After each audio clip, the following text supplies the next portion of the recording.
No niin, käydään vielä videon muodossa auto läpi. Tosiaan etupuskuri konepeltialueella, ihan muutama pieni kivenisku, mutta ei mitään sen suurempaa. On kyllä älyttömän siistis kunnossa. Kuskin kylki peilaa nätisti valoa vasten. Ei ole mitään parkkipaikkaklommoja jälkiä täällä.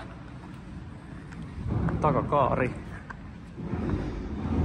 Umpiot kirkkaat. Ehjät. Lastausalueella. Ei ole edes jälkiä takapuskuria. Ei ole pakitettu mihinkään. Katolla ei ole raekuuravaurioita, siistin näköinen. Ja matkustajan kylki.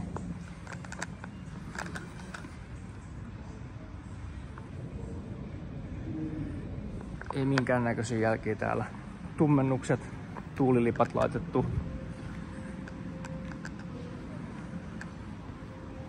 Hypätään sisälle, nahkasisusta ryhdikkäissä kunnossa, ei ole repeämiä.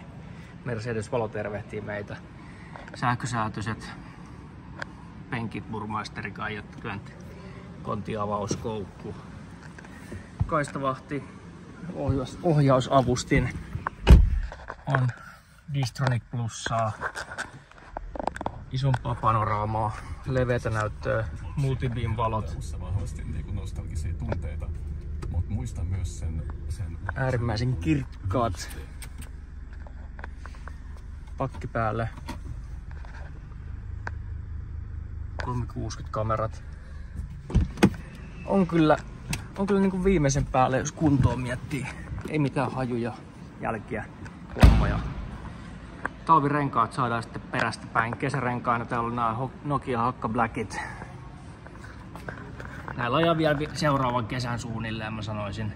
Ehkä, mitä sanois, 5-6 milliä pintaa.